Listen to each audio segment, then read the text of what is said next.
si empezamos por la raíz de todo esto, los buques portacontenedores en los últimos, básicamente la última década, los últimos 10 años, han más que duplicado su capacidad de carga. Cuando hablamos capacidad de carga en un portacontenedores, hablamos del el número de TEUs, o el número de, que es la medida estándar del contenedor de 20 pies, ¿no? A bordo de los buques. Entonces han pasado, por ejemplo, hace 10 años teníamos buques portacontenedores de aproximadamente 10.000, 11.000 TEUs, hoy por hoy que llevan 24.000 TEUs. Entonces, sí, en temas de capacidad de carga, dimensiones, ha cambiado muchísimo la industria. El promedio era tener unos de 4 a 5 contenedores de alto, hoy en día llegan a 9 contenedores de alto, 24 contenedores a lo ancho, a la manga de la embarcación. Entonces, esto es algo lo cual ha sido un crecimiento muy rápido, ¿no? Y parte de la industria o de la infraestructura de logística a nivel mundial apenas está empezando a adaptarse a ellos, ¿no?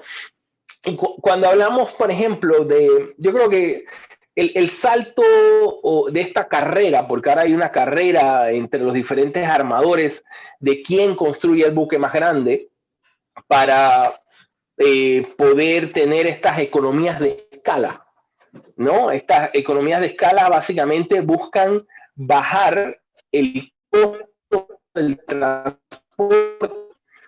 Esta carrera empezó, yo diría, en el 2006, puede ser, con el Emma Maersk de 15.000 contenedores, ¿no? Que fue un salto grande comparado a los tamaños de los portacontenedores de esa época. Y de ahí ha seguido el crecimiento hasta creo que 24.000 TEUs puede ser el barco Algeciras, ¿no? Que es uno de los más grandes que está navegando. Entonces, estos portacontenedores ultra grandes, básicamente hablamos de ya contenedores que tienen arriba o capacidad de carga de arriba de 18.000 TEUs. ¿No? Ya son considerados estos portacontenedores ultra grandes. A ver, yo te diría, ahí estaríamos siendo un poquito atrevidos, ¿ok? Claro, yo no creo, claro. sí, yo no creo que por el hecho de ser megacontenedores hay mayor siniestralidad. ¿Okay? Yo te puedo dar un ejemplo sin compartir información que es confidencial. Nosotros antes teníamos por año, atendíamos, no sé, 40 gruesas, ponele 25. Hoy atendemos 15. Ahora, cuando vas al valor final de la carga involucrada, de los aportes hechos, no es que la carga o los seguros de carga, que es por ahí de donde estamos viendo este tema, aportan más dinero que lo que aportaban antes. Por eso a mí me parece que hay que ver un poco más la película y no la foto, y por ahí, por los últimos 2 años, te diría 3, porque yo, para mí, que lo mencionaban los dos, lo mencionaban tanto Francisco como Javier, a mí me parece que la concentración de la industria, que es un hecho, o sea, antes, hace 20 años, había X cantidad de marítimas en X cantidad de liners, cada vez hay menos, o sea, más concentrados, tiene una implicancia del negocio muy grande, muy grande. Ahora, si esa implicancia, yo no tengo tan claro que necesariamente sean mayores gastos o mayores siniestros. Claro. Eso desde mi humilde punto de vista, desde nuestra humilde realidad, no es que nosotros, sí es verdad que tenés casos más grandes, con más tensión y más concentrados. Pero no me quiero meter en ese punto, pero vos liquidadores habría gruesa. O sea, si vos ves quiénes representan las realidades, eso me creo que se recontra concentró. O sea, de tener 10 players o 15 players hace 20 años, hoy hay 3 o 4, de los cuales 2 tienen el 90%. ¿Por qué? Porque hay menos habilidad gruesa, hay más Yo creo que hay más severidad que frecuencia, pero esto es de nuestra humilde realidad, por así decirlo. No sé si coinciden el resto. Sí, yo estoy de acuerdo con lo que comentas, Mauro, pero en cualquier caso, la globalización y en lo que llamaba antes Javier casi un oligopolio, yo creo que nos está produciendo en todos los órdenes de la producción y de la vida económica. En cualquiera de nuestros países, el número de bancos o de entidades financieras que teníamos hace 20 años y las que tenemos ahora, pues prácticamente nos hemos quedado sin opciones. Yo digo muchas veces que, y se lo digo a mis alumnos, que éramos mucho más libres en los años 80 de lo que lo somos ahora. Por lo menos teníamos más libertad de elección. No sé si mejor elección o peor, pero más libertad de elección. Y esto ha ocurrido también en el mundo de las navieras y los operadores. Cada vez las capacidades del movimiento de mercancía están en menos entidades. No voy a entrar a decidir si eso es bueno o es malo. Yo creo que cuantos más haya siempre es mejor. Pero volviendo sobre el tema de los siniestros, estoy completamente de acuerdo. No es que haya más siniestros, probablemente haya muchos menos, pero son mucho más llamativos. Un siniestro como un siniestro de un embarrancamiento, de esos que teníamos todos los meses hace 20 años, no hubiera salido nunca ni en el noticiario local. Sin embargo, el Ever Given se ha convertido en una noticia de alcance a nivel mundial, se ha convertido en el objeto de chistes a nivel de todo el mundo, de anécdotas, y de repente todo el mundo pasamos de una materia que antes podíamos opinar con poco conocimiento, 4, a encontrarnos que todo el mundo sabe lo que es un pianay. Cualquier grupo de WhatsApp te manda una foto con... Sí, tal cual, estoy 100% de acuerdo. Sí. Es así. Miren, yo a lo que ustedes acaban de decir, comparto totalmente, no es mayor siniestralidad, es la concentración de riesgo en algún accidente, y yo creo que a eso le añadimos que la industria no está preparada para un siniestro de gran magnitud de uno de estos megabuques.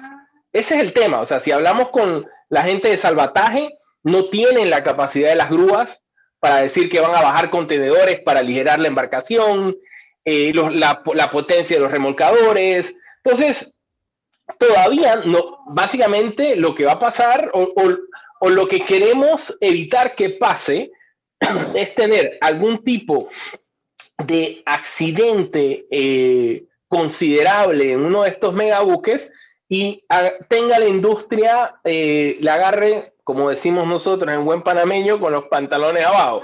O sea, que no estar preparadas para poder tratar de mitigar el riesgo de la mejor manera. Para mí eso es uno de los puntos claves que tenemos ahora, que no existe en la industria, ¿okay? La capacidad de mitigar ese riesgo, ¿no? Debido a que simplemente la concentración de riesgo se ha triplicado en los últimos 10 años. Y la industria no ha ido a ese mismo ritmo.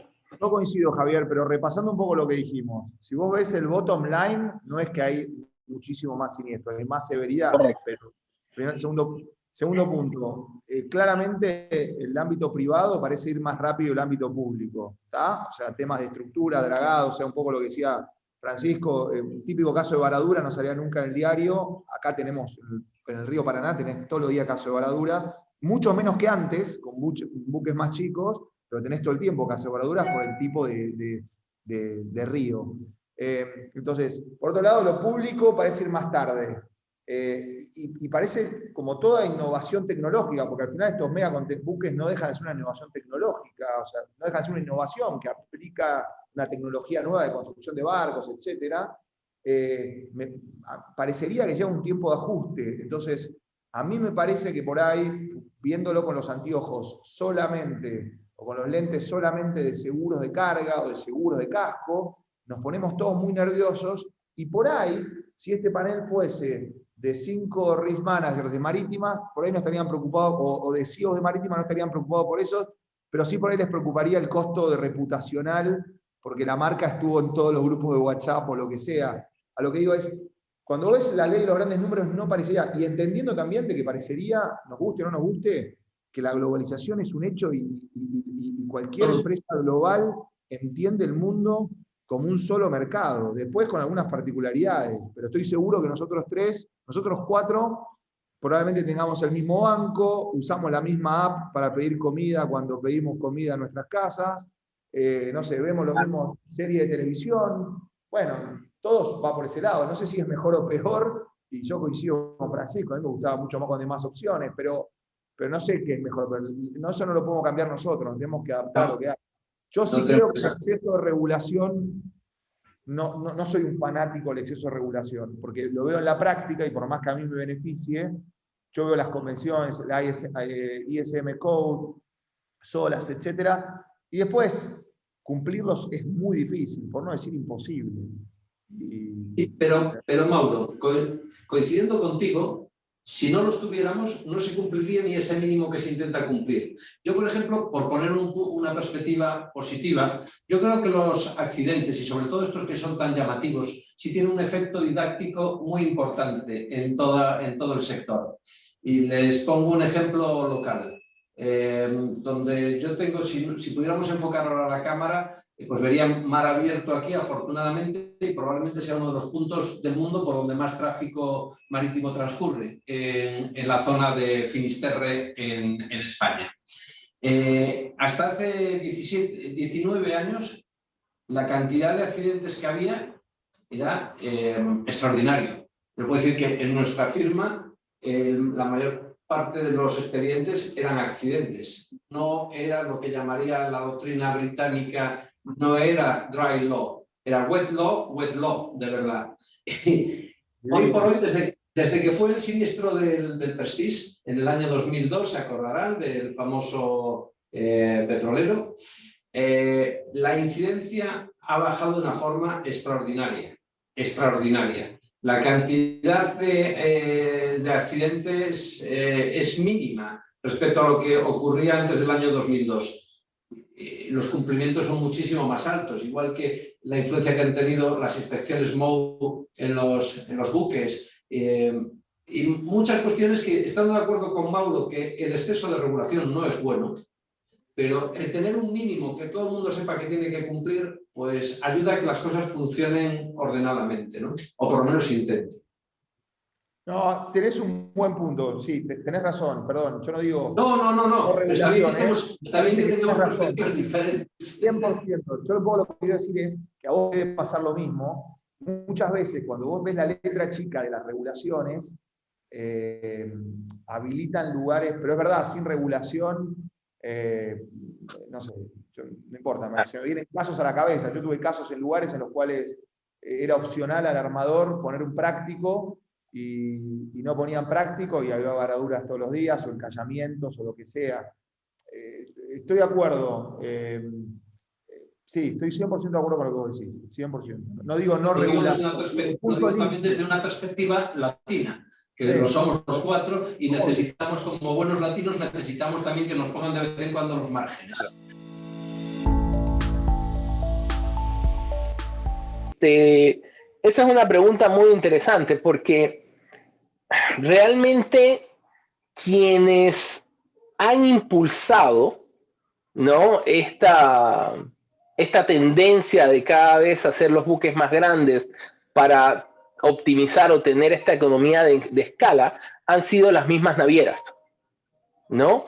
Con la esperanza de que, llámense los puertos o los gobiernos, inviertan en temas de calado, inviertan en hacer más grandes sus terminales porque se necesitan muelles más largos, terminales más profundas.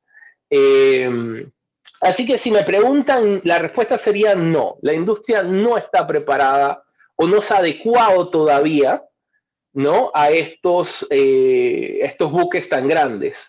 En un montón de razones. Yo podría decirles que podrían haber 20 y algo puertos en el mundo que tienen ahora mismo la capacidad y la estructura de poder atender este tipo de buques, ¿no? Y hay hasta un punto muy interesante, Natalia, que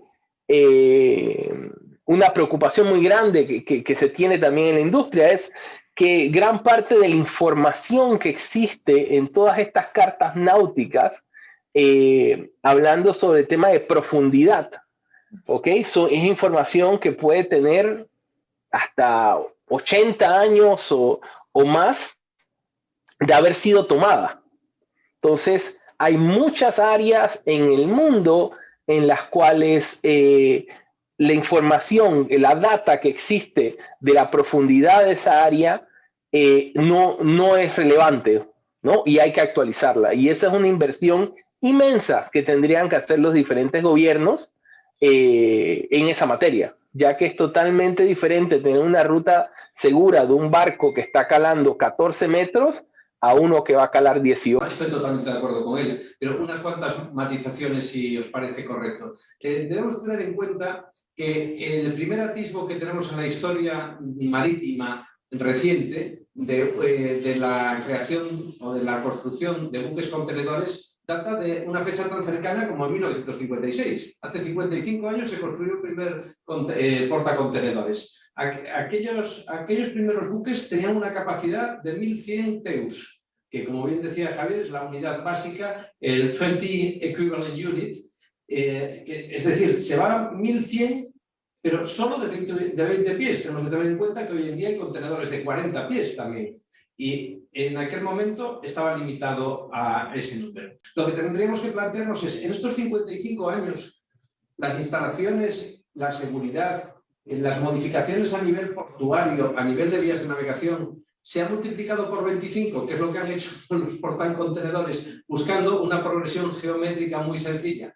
La respuesta es muy simple, no, sin duda no. En segundo lugar, Javier apuntaba una cuestión que yo creo que es probablemente parte de otro apartado del debate, pero que yo creo que es muy importante dejarlo sobre la mesa, ¿no? En este momento, con todos mis respetos hacia las empresas armadoras y operadoras de este tipo de buques, son muy pocas en el mundo. Podríamos contarlos con los dedos de una mano. Vamos a dejarlo en dos, para no quedarnos cortos. Sin embargo, en el otro extremo tenemos que las instalaciones portuarias, las vías navegables, lo que son facilities a nivel mundial, en la mayor parte de los países siguen estando en manos públicas. Todo lo más son instalaciones de lo que podemos denominar, según la doctrina más tradicional, como puertos landlord, ¿no? En los que la autoridad portuaria, dependiendo de una administración pública, la que fuere, un ayuntamiento, una región, un estado, se ve en la obligación de llevar a cabo inversiones con dinero público. Sin embargo, esas inversiones con dinero público se hacen para favorecer deseos, entre comillas, o necesidades de inversiones privadas. Entonces, al final nos encontramos, y no quiero alargarme más en la contestación, pero al final nos encontramos con que gracias a este tipo de buques estamos efectivamente llevando a cabo una discriminación portuaria extraordinaria. Ya los puertos no los podemos contabilizar en función del hinterland que tengan alrededor o del movimiento de mercancías, sino de la capacidad de las infraestructuras para recibir este tipo de buques. Entonces, nos podemos encontrar con un puerto tradicional tan altamente posicionado, tan óptimo geográficamente, como el puerto de Rotterdam, tradicionalmente el primer puerto de Europa y tradicionalmente uno de los 3 primeros del mundo, que hoy, si buscamos su ubicación dentro del transporte de contenedores del mundo, no lo encontramos tan siquiera ni entre los 10 primeros. ¿Por qué? Básicamente derivado de las infraestructuras y básicamente derivado de que son los puertos del Oriente Asiático, básicamente China y algún puerto en Singapur e Indonesia, que se han hecho con todo el mercado de este tipo de buques. Y entonces son muy pocos a los que pueden llegar esas mercancías, con lo cual nos vemos en la obligación después de hacer muchos transbordos, lo cual también sigue teniendo unos componentes de costes y contaminación que podremos analizar. Gracias. Hombre, Francisco, muchas gracias por tu intervención. La verdad es que muy acertada y a juicio muy personal, este tipo de buques va a cambiar la dinámica y las economías de muchos lugares, porque ahora mismo son muy pocos los que pueden ¿no?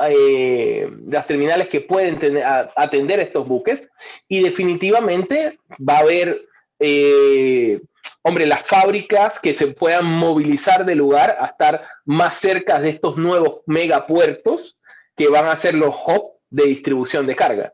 Entonces sí puede influenciar tanto puertos como ayuntamientos, como, ¿no?, la dinámica existente en estos momentos alrededor de los puertos o la ciudad portuaria.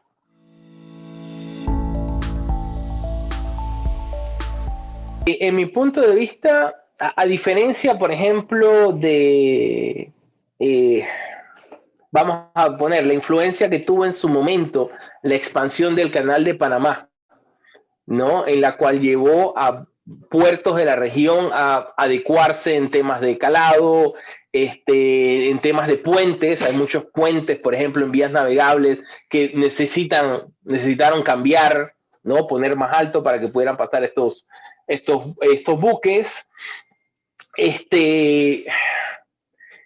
En este caso son los transportistas los que están, los armadores en sí, los que están empujando tratando de empujar este cambio.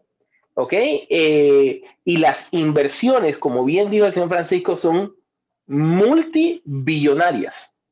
Y no solo eso, o sea, necesita el puerto también tener la morfología, o sea, el puerto en sí poder, ¿no?, llegar a hacer ese tipo de trabajos de dragados de infraestructura. Entonces,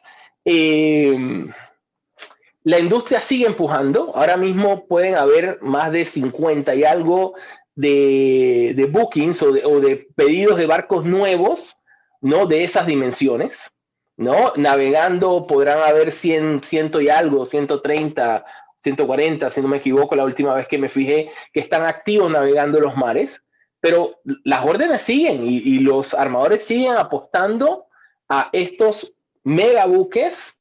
Hay que ver la contraparte de los países o los puertos que estén dispuestos a hacer estas inversiones, o estén, uno, dispuestos, dos, que tengan en sus costas, ¿no?, la posibilidad de hacer un puerto de esas magnitudes. Natalia, yo más allá de lo que, estando totalmente de acuerdo con lo que plantea Javier, yo creo que tenemos que verlo con una perspectiva más amplia, ¿no?, casi de gran angular. No se trata solo, está bien planteada la pregunta, pero no se trata solo de infraestructuras. Se trata que todo el sector, todo el mundo marítimo sea capaz de adecuarse a esas necesidades en cualquier puerto del mundo. Estoy pensando, por ejemplo, yo soy un obseso de la seguridad marítima, probablemente porque entre nuestros clientes pues tenemos muchos servicios portuarios y en nuestro despacho llevamos la Secretaría General de varias asociaciones españolas y europeas de servicios portuarios, que al fin y al cabo es en el punto marítimo donde más accidentes se producen siempre, en puerto. Es mucho más alto el porcentaje de accidentes en puerto que el que se produce en alta mar. Pero volviendo sobre la pregunta, tenemos que tener en cuenta que más allá de las infraestructuras hay que tener una industria de salvamento preparada. Bien. Debemos de tener unos remolcadores adecuados. Inicialmente, hasta que intervinieron remolcadores de diversas compañías internacionales, básicamente Smith y Boskalis, en el reciente accidente del Ever Given, yo no conseguí ver más de 6 o 8 remolcadores, y 6 o 8 remolcadores de puerto. Yo creo que ahorrar en remolcadores, y yo lo decía en alguno de mis artículos que escribimos estos últimos días, el coste de esa semana puede equivaler a la construcción de 1000 remolcadores de última generación. Y sin embargo, probablemente simplemente porque se va a poner en duda la construcción de un nuevo remolcador o la exigencia de un nuevo remolcador en el canal de Suez o en el canal de Panamá, porque se supone que eso va a incrementar los costes de los usuarios. Yo creo que son muchas las cosas que tienen que crecer en paralelo. La adaptación, una cuestión fundamental que Javier como perito y como comisario de averías conoce mucho mejor que cualquiera de nosotros. La mayor parte de los accidentes tienen un componente humano extraordinario, de los accidentes marítimos. Tenemos que tener en cuenta que manipular, gobernar, comandar un buque de esas magnitudes, de esas dimensiones, requiere una preparación extraordinaria. cuando realmente lo que nos está faltando hoy por hoy, sin ánimo de discriminar a nadie, pero cada vez hay menos vocaciones marítimas, cada vez hay menos profesionales del mar que quieran embarcarse y no trabajar en otras actividades. Entonces es complicado. Yo creo que hay una serie de factores tanto sociales como coyunturales que nos deberían llevar a una reflexión desde mi punto de vista.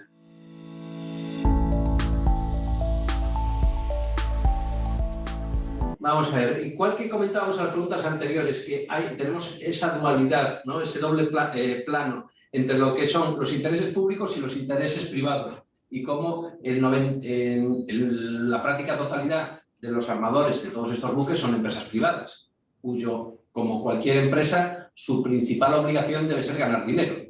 Por otro lado, sin embargo, las infraestructuras, en la mayor parte de los casos de los puertos a nivel mundial y de las vías navegables, están, entre comillas, en manos públicas, dependiendo de la administración que fuere regional, local o estatal. Esas administraciones públicas, para llevar a cabo inversiones, tienen que hacerla con el dinero de los contribuyentes, el dinero proveniente de impuestos, de sanciones fiscales o lo que fuere, con lo cual es difícil conjugar ya de salida porque los tiempos son muy diferentes, los de la industria y los de la administración pública. A partir de ahí, yo creo que, en primer lugar, lo que tenemos que tener presente por encima de todo es que la seguridad es barata. Pero nos acordamos de esta máxima cuando se produce un siniestro. Y lo que no podemos es estar pensando todos los días qué es lo que nos cuesta por contenedor la utilización de un remolcador en puerto, qué es lo que nos cuestan los boteros o los amarradores, qué es lo que nos cuesta un piloto o un práctico en un puerto o en otro. Porque tenemos que pensar que, por mucho que estemos en economías de escala, se está manejando la suficiente cantidad de dinero y los fletes se han incrementado de una forma suficiente como para asumir todos esos costes de seguridad que, desde mi punto de vista, son inversiones. Por lo tanto, lo primero es, si se van a mantener este tipo de que, como se dice vulgarmente, por lo menos en España, no le podemos poner puertas al campo. Por lo tanto, va a ser muy difícil prohibirle a alguien que sus barcos sigan creciendo. No sabemos hasta dónde. Pero lo que sí habrá que velar en todo momento es que se debe de ser muy exigente con los requerimientos que en materia de seguridad se realicen a estos buques. Yo, por ejemplo, creo que en un canal como el de Suez o como el de Panamá, o canales más angostos, con un tráfico muy alto, no debería permitirse el tráfico bajo ningún concepto sin el acompañamiento de remolcadores. Eso como medida básica. Después, a nivel de cada puerto y según las condiciones climatológicas y de mar en cada puerto, pues que se establecieran unas condiciones mínimas de seguridad que independientemente de lo que opine el capitán o el práctico de puerto, no se puedan saltar. Estoy pensando en la utilización también de remolcadores, el número de amarradores o dónde colocamos el pilot station o no. Porque son buques que tienen una dificultad de gobierno muy alta. A partir de ahí, eso serán regulaciones a nivel local, lo que podríamos llamar prescripciones particulares de cada uno de los servicios en puerto. A partir de ahí, probablemente tengamos que llevar a cabo revisión de normas de la Organización Marítima Internacional y cuestiones similares en materia de seguridad marítima, muchas de las cuales tienen muchos años, y la industria, como siempre, la realidad va siempre por delante del derecho, pero a kilómetros. Cuando regulamos es que ya ha habido un accidente. Regulamos no para evitar ese accidente, regulamos para evitar el siguiente. Con lo cual, yo creo que es importante aprender de estas lecciones y, afortunadamente, en este caso no pasó nada, entre comillas, más que unas consecuencias económicas que tardarán mucho tiempo en dilucidarse, pero creo que hay muchas lecciones que podríamos concluir todos. Hombre, por mi parte, no puedo estar más de acuerdo con lo que dijo Francisco y pienso que cubrió mucho de los aspectos. Y de igual manera me gustaría resaltar algo que dijo, es que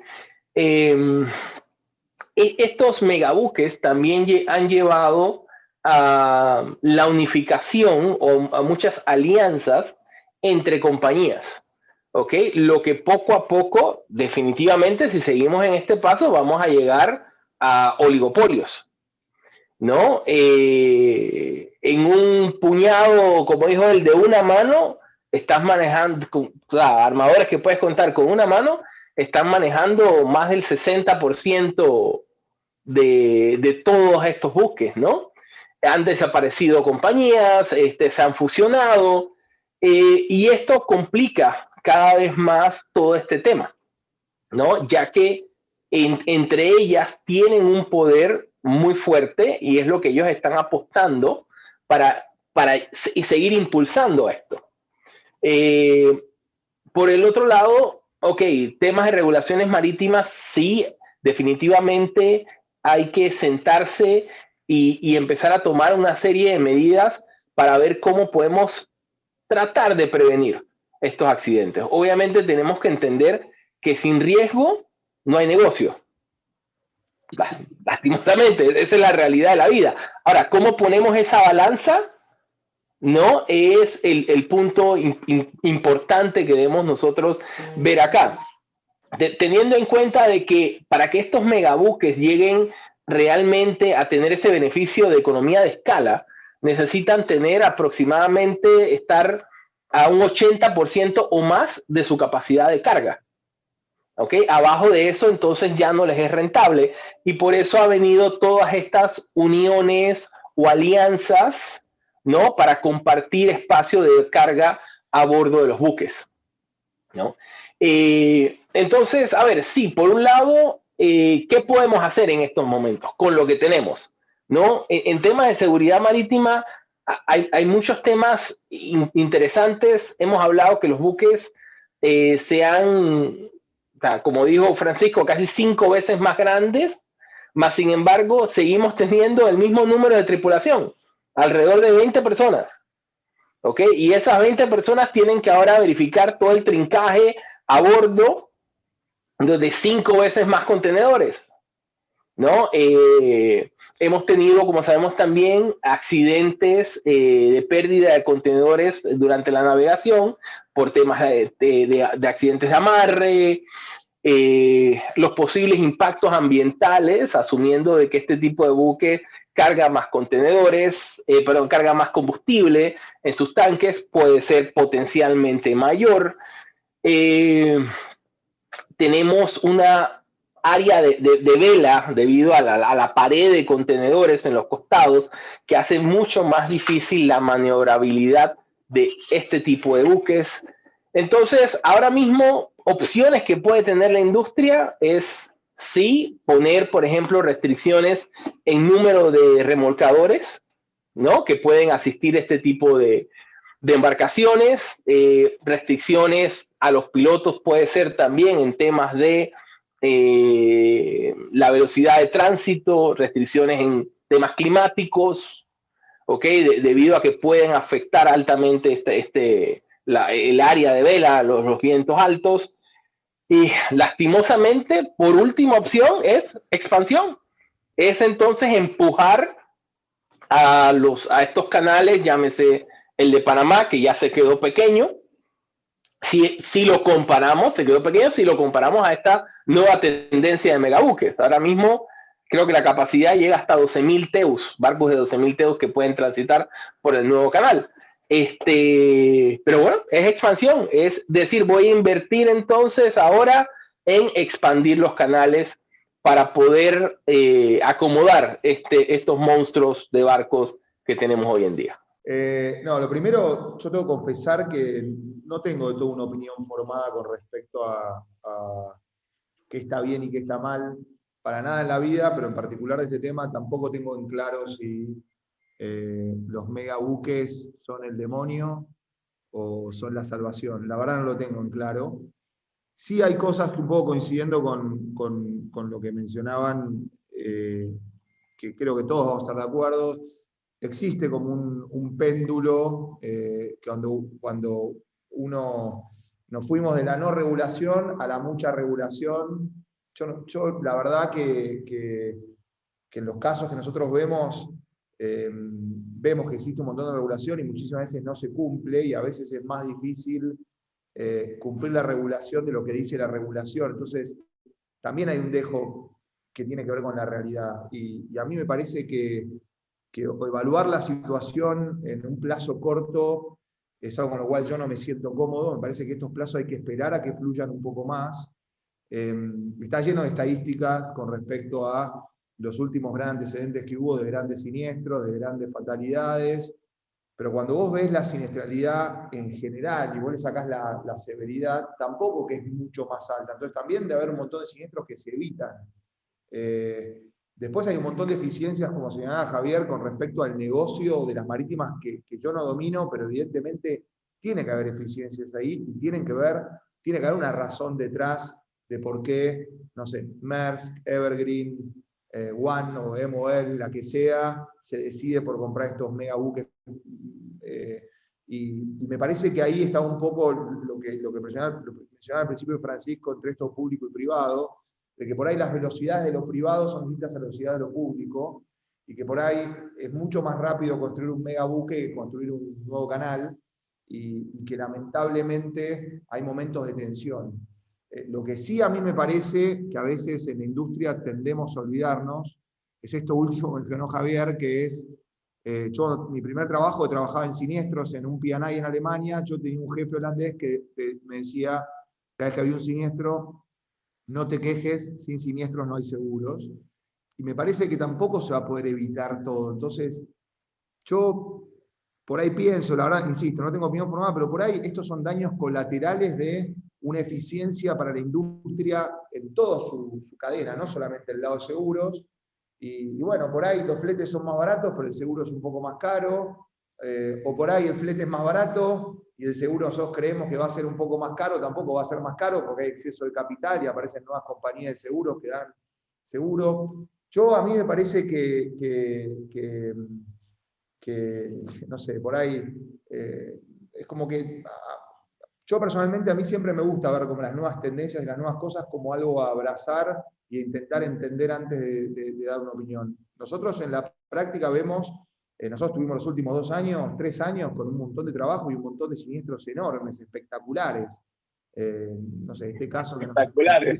De ese lado, y por ahí está mal decirlo, pero bueno, por ahí lo que yo digo es, a mí la regulación extrema no me gusta, la verdad yo no creo que sea útil, tampoco me gusta el libertinaje, como siempre el punto donde está el equilibrio, ¿no? Está ese punto de equilibrio, pero yo, no sé, yo las regulaciones que los barcos y los buques tienen que cumplir, y lo va a decir alguien que por ahí está más por ahí Javier sabe más, seguramente, pero nos hemos cansado de ganar casos porque los barcos no cumplen con las regulaciones, y la realidad es que la regulación llega un momento que es imposible de cumplir, o porque lo vuelven antieconómico, o porque no está la gente, o porque no están las condiciones.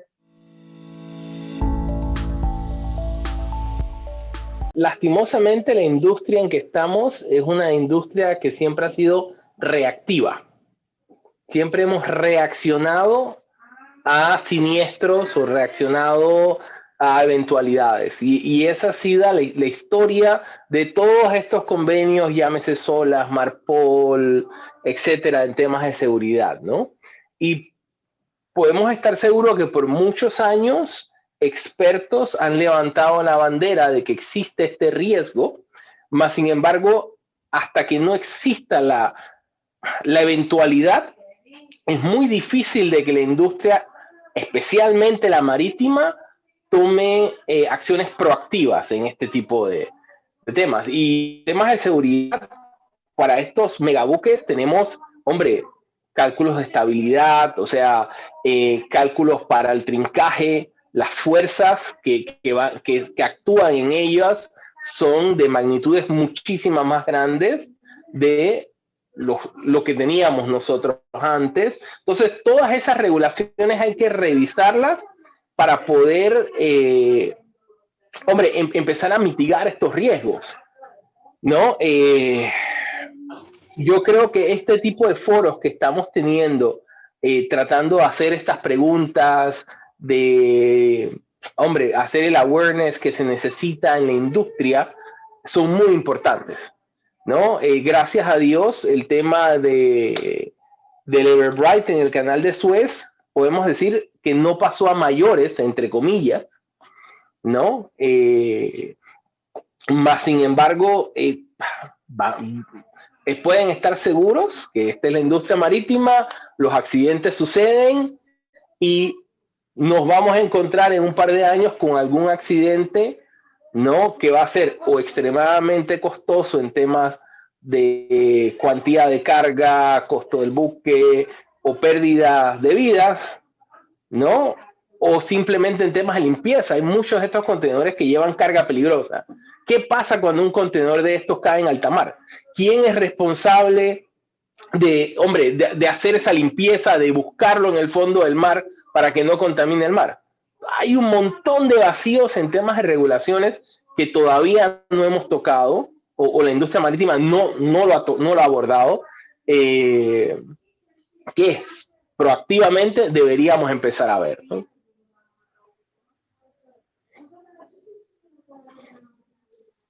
Bueno, nada, yo para agregar, coincido con todo, para agregar es que a veces un poco lo que dijimos durante toda esta charla, la realidad va por adelante de las normas o de las acciones que uno puede tomar. Lamentablemente uno necesita hechos que lo marquen en la vida o bueno, en la industria, como para empezar a tomar regulaciones. Muchísima normativa tiene que ver con hechos que sucedieron, sobre cosas que no se regulaban o las prevenciones. Y bueno, por suerte, este fue un siniestro que fue mucho menor, o parecería que va a ser mucho menor de lo que todo el mundo creía, o de todo lo duro que podría haber sido. Y me parece que seguro activó un montón de prevención interna, tanto en las marítimas como en las distintas partes involucradas, y que eso en un punto hace escuela, porque al final uno aprende mucho de las experiencias pasadas. El futuro es muy difícil predecirlo, o imposible, pero sí lo que pasó, y vos mucho aprendés del futuro en base a lo que pasó antes. Entonces, desde ahí me parece que de ese lado es interesante, y a la regulación, mucho de la regulación siempre sigue leading cases o fallos que determinan tal o cual circunstancia, y después de ahí. También la realidad que en las regulaciones internacionales es demasiada gente que se tiene que poner de acuerdo, y eso siempre lo vuelve más lento, lo vuelve más difícil, y bueno, nada, parece que también ahí es muy difícil pedirle a la regulación que vaya todo lo rápido que puede ir cuando tenés tanta gente de tantos lugares que tenés que poner de acuerdo. Eso. Ahora, yo quisiera hacer un comentario y dejarlo nada más como, hombre, la cosquilla en todo esto, ¿no? Hay muchos organismos que pueden ser agentes de cambio, ¿ok? Hablan de regulaciones marítimas, hablan de la OMI, etcétera, etcétera. Pero en este foro es, ¿cuál es el apetito de riesgo que tienen los aseguradores? Sí. ¿Realmente quieren asegurar estos portacontenedores sabiendo que hay un potencial concentración de riesgo? Entonces, todos somos parte de esta industria, ¿no? ¿Hasta dónde los aseguradores quieren realmente no tomar estos riesgos o no? Bueno, yo iba a ir justo por ese punto, Javier, porque después de vuestras exposiciones y después de abordar por vuestra parte cuestiones más técnicas, en estos siniestros, tan importante como la causa y la gestión del siniestro es las consecuencias, porque la causa puede durar 30 segundos, la gestión del siniestro, como en este caso, las consecuencias van a durar años. Las consecuencias me refiero a nivel jurídico, a nivel económico, a nivel de reclamaciones entre las partes, a nivel de las consecuencias que van a tener para otros mutualistas de los P&Is, etcétera, etcétera. Yo creo que esto, en la línea de lo que plantea Javier, a la industria le tiene que también llevar a plantearse otra serie de cuestiones, ¿no? Hasta ahora, cuando veíamos una póliza de P&I y veíamos que la cobertura pues, era 1.000 millones de dólares, nos parecía que era algo extraordinario y que, salvo en grandes contaminaciones, pues no iba a ser necesario. Hoy, si hacemos caso, que no hay que hacérselo, pero si hacemos caso a los números que se han vertido en tantas y tantas publicaciones a nivel mundial sobre los costes de este último siniestro o las reclamaciones que se van a poner encima de la mesa, 1.000 millones lo que sería 1 billón de dólares, pueden no llegar a nada. Pueden ser una cifra irrisoria prácticamente. Entonces, quizá en ese sentido, la industria también tendrá que plantearse que que igual que los transportistas cada vez son más fuertes y cada vez nos encontramos con menos, también la industria del mundo del seguro cada vez está en manos de menos operadores. Y quizás en este tipo de buques pues no va a haber otro remedio, como ya lo están haciendo, que irse hacia figuras como los coaseguros o irse hacia un pool de empresas que asuman estos riesgos y que cada una asuma un porcentaje pequeño del riesgo de pérdida de ese buque. Otra cuestión será que hasta ahora no tenemos esa costumbre que sí se da en los seguros de casco y máquina, sí en las responsabilidades civiles, en todas aquellas responsabilidades que cubra el club de P&I, si vamos a poder encontrarnos a lo mejor con participaciones de diferentes clubes de P&I. A lo mejor es necesario, o a lo mejor es necesario que en el background de esa cobertura de P&I pues intervenga directamente lo que se llama el Club Internacional de P&Is y que a partir de ahí dé un respaldo en caso de que el siniestro sea de la magnitud de este. Pero, lógicamente, cuando se vaya a contratar una póliza de seguros de cualquier naturaleza, pues entiendo que estos riesgos están sobre la mesa. La cuestión deriva en saber si son económicamente rentables y si cuando se produce este riesgo, cuando realmente el riesgo se ha convertido en realidad, si no debería de estar asumido por un mayor número de operadores en el mercado que de alguna forma se hayan repartido ese riesgo. Si no, va a ser imposible. Hoy por hoy vivimos en un mundo que lo que no está asegurado no puede operar.